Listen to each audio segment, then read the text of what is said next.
Hello, David. This is everyone. I have a new idea for a video series I'm going to do. It's going to be making 60 blades in 6 weeks. So behind me here, I have two charts. So on one of these charts is the weeks because I have to make 60 blades in 6 weeks. So here is 0 all the way up to 6 weeks. 0 would be this week because, I mean, it's the day that this video is being made on is Friday. And so I have 6 weeks until, I mean, that's my deadline. I have that on both charts, 6 weeks. In 6 weeks, I need to have 50 knives made. Please excuse my poor handwriting. And in 6 weeks, I need to have 10 swords made. So that's kind of the gist of it. So this is going to be a video series where I'm going to be making these knives and swords. I'm going to be recording it. I don't know if I'm going to make daily videos on this. I might on update or just daily updates of kind of how it's going. And I don't know how many part series this is going to be, but I'm going to try to only work on weekdays when when I'm supposed to be working, so I can have the weekends off. But yeah, that's kind of the plan, so I am going to get to doing that. I don't know what I'm going to work on today, if it's going to be swords or knives, but we're going to find out. So I'll get back to you in the shop when I know. Alright, so I can't decide if I'm going to do swords or knives, so heads is swords and tails is knives. Alright, looks like I'm working on a sword today. Alright, so I have this piece of spring steel, and it's this is 5160 spring steel, and this stuff is perfect for making swords. It's carbon steel, it's not Damascus or anything, but it is a really good steel for making swords because it's really tough, really durable, and it's extremely flexible. That's why they make leaf springs out of it for cars and stuff like that. So I'm going to cut off a section of this. This from here to here is about it's about 2 feet long, and then I'm going to cut the end off here so that this hole here won't get in the way while we're trying to forge it out. So I'm going to cut this off and cut this off and then put it in the forge and start forging it out. Okay, I think I was initially wrong with my estimate with material, so I haven't cut it yet.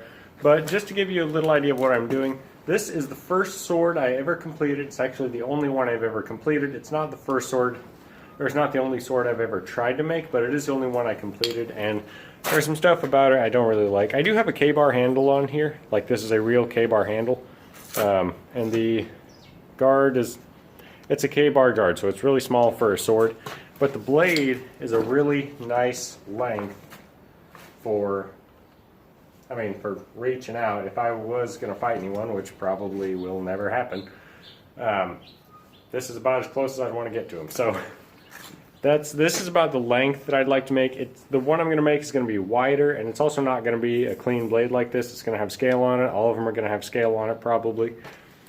So yeah, this is about the length I want. So I don't think I need all that material though to get this length. So I just wanted to have this as a ballpark in case I need to make adjustments. I know how to do it. I'm not just going into this blind. Sorry, I'm kind of rambling. But anyway, so I just want to show you that this is the first sword I ever made, and this is about the length and the size I want to base it off of. The handle, the one I'm making now is probably going to be a one-handed sword, not two-handed, so the handle will be just about as long as this one. And yeah, so that's what I'm going to do next.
Okay, so I just finished up the forging and everything is straight and true and is where it should be pretty much.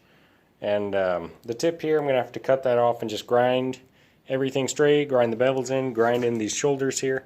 And I'm going to do an interesting type of guard on it if I put a guard on it, which I think I'm going to, but if not, well, I guess we'll have to deal with it.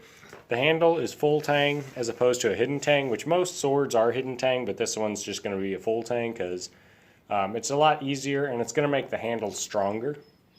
And it's just a lot simpler to do than fitting up all the parts because there's like more parts that go into that. So yeah, next thing I'm going to do is grinding. All right, so I just finished the forging out. I mean, not just finished it, it's been a few days, but yeah, next, it's not, okay, so it's not quite as long as I want, but that's okay.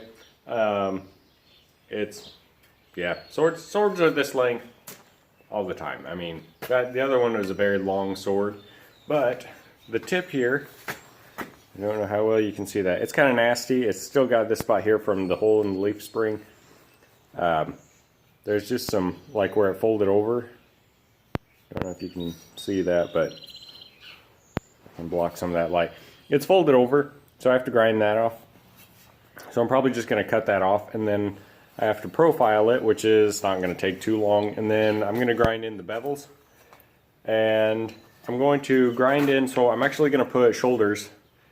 Sorry about the poor lighting. So I'm actually going to put some shoulders on the blade, or not on the blade, but there's going to be a gap right here. Or there's going to be a space between the cutting edge and the handle. It's going to be right about in here, and that's where the guard's going to go. So that's actually going to be ground down. But it's not going to be as narrow as the handle. So that's where the guard is going to go, because I plan on making a guard for it. I may change my mind, I may not do a guard, but at this point I'm planning on doing a guard. So that's just what I'm going to do now, is grinding the blade to shape and beveling it. So that's what I'm working on next.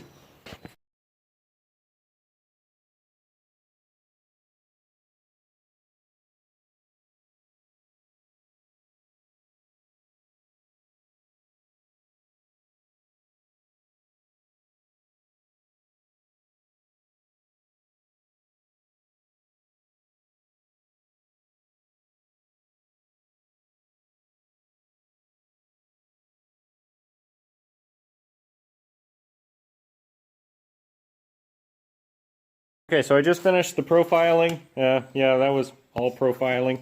I got the handle down to about the right shape. And now I'm going to grind the bevels in. So I'm, yeah, just now starting the bevels.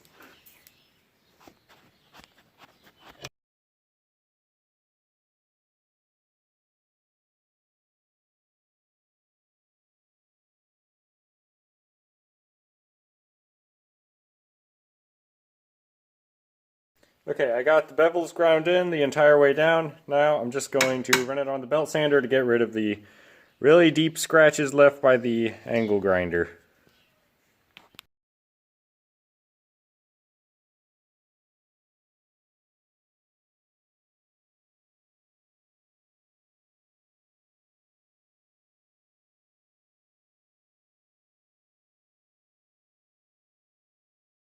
All right, I hope you enjoyed me watching, or I hope you enjoyed watching me start this project.